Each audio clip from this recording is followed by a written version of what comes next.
नमस्कार, मैं शिवम त्रिवेदी आप सभी का स्वागत करता हूँ आपके अपने यूट्यूब चैनल ज्ञान अकेडमी लखनऊ में। जैसा कि आप सभी थंबनेल में देख पा रहे होंगे कि लिखा हुआ है कि रूस ने यूक्रेन पर डाला फादर ऑफ ऑल बम।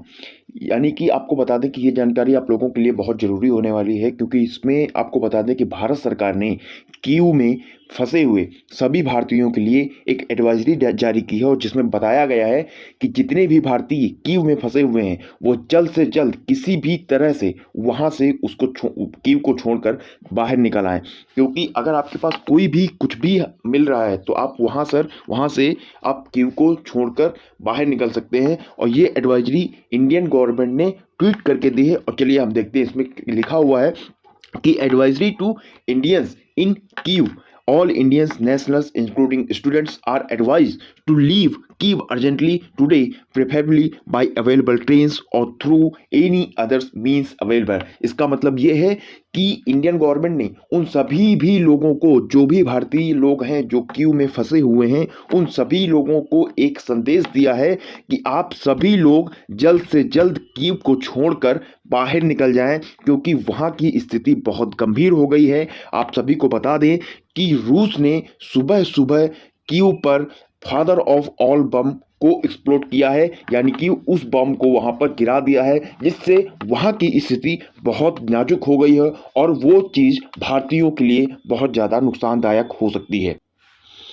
आपको बता दें कि यूक्रेन का जो कीव है वहाँ पर जो आज खारगिव है, वहाँ पर हमको जैसे जानते हैं कि कीव जो है वहाँ पर यूक्रेन के राष्ट्रपति के छुपे होने की आशंका जताई जा रही है, और उनको ढूंढने के लिए रूस जो है किसी भी हद तक जा सकता है। इसीलिए वहाँ कीव से जितने भी भारतीय हैं उनको जल्द से जल्द निकालने के लिए एडवाइजरी जारी कर दी गई है। आपको बता दें कि सुबह सुबह रूस ने, ये कीव है और यहाँ पर एक खारगिव नाम का एक स्थान है, यहाँ पर रूस ने सुबह सुबह फादर ऑफ ऑल बम को गिराया है। आपको चलिए दिखाते हैं उसकी एक क्लिप, जो कि बहुत ही ज़्यादा भयानक है और बहुत ज़्यादा डरावनी।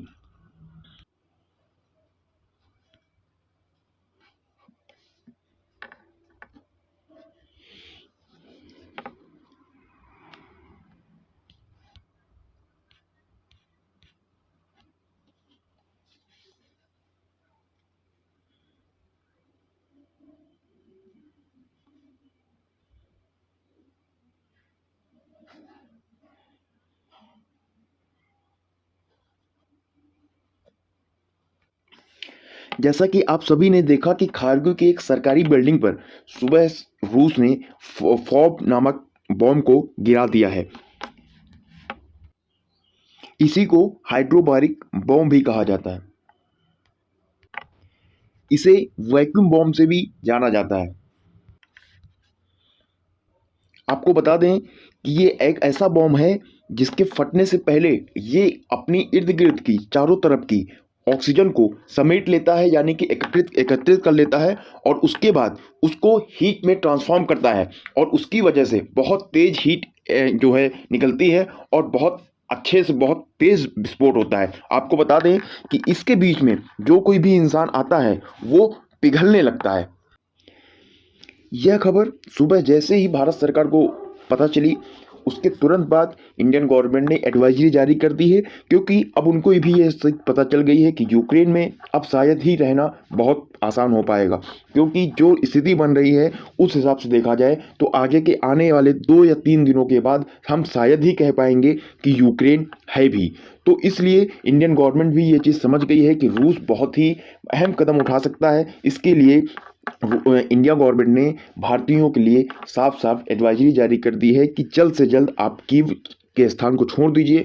और इसी के तुरंत बाद आप सभी जानते हैं कि ऑपरेशन गंगा के थ्रू वहाँ से यूक्रेन से इंडिया के लोगों को निकाला जा रहा है। लेकिन उसके बाद जैसे ही उनको पता चला इंडियन गवर्नमेंट को, तो PM ask IAF to join evacuation from Ukraine.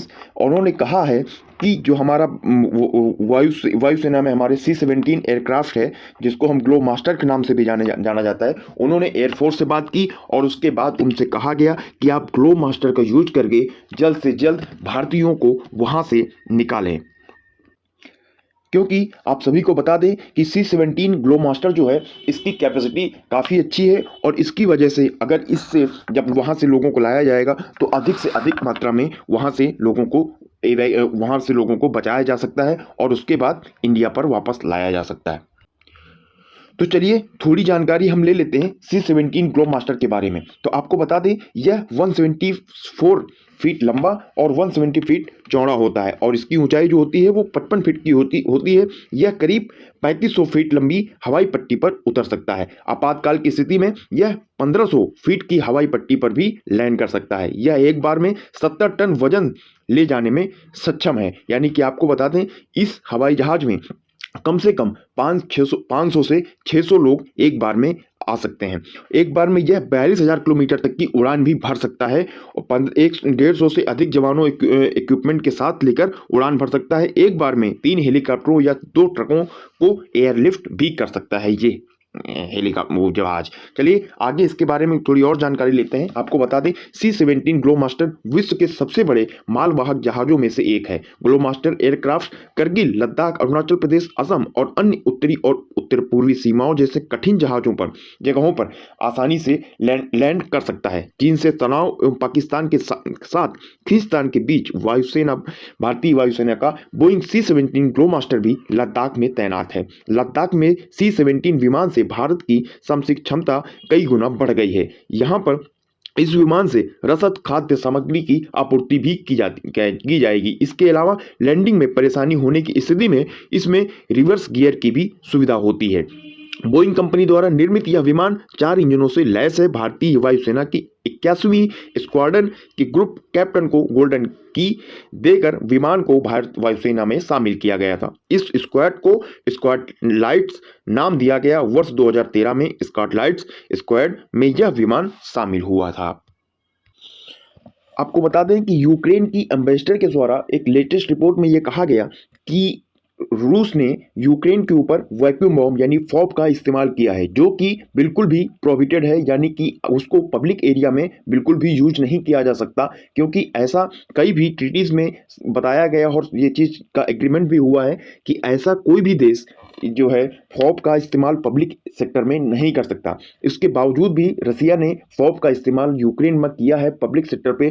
तो इससे हम ये समझ सकते हैं कि आगे आने वाले समय में जरूर रूस के ऊपर और भी प्रतिबंध लगाए जा सकते हैं। तो चलिए हम जान लेते हैं कि आखिर ये फॉब है क्या, यानी कि फादर ऑफ ऑल बॉम्ब इसे क्यों कहा जाता है। द इंडिपेंडेंट की रिपोर्ट के मुताबिक थर्मोबोरिक बम की गिनती दुनिया के सबसे घातक परमाणु हथियारों में से की जाती है। इसे रूस ने 2007 में विकसित किया था। 7100 किलो वजन वाले इस बम को इस्तेमाल करने पर यह रास्ते में आने वाली बिल्डिंग और इंसानों को तबाह कर देता है।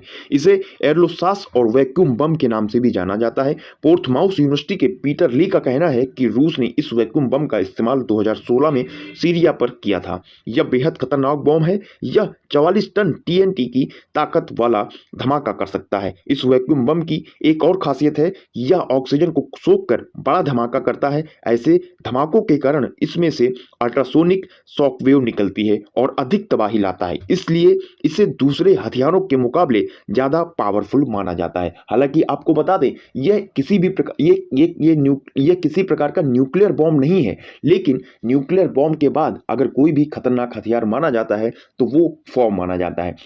एक चीज और आपको जानकारी देना चाहेंगे कि फॉब के साथ साथ आप लोगों ने मॉब का भी नाम सुना होगा। मॉब का फुल नेम होता है मदर ऑफ ऑल बॉम्ब और वो अमेरिका के पास है। तो चलिए एक छोटी सी जानकारी लेते हैं कि फॉब और मॉब में आखिर अंतर क्या है।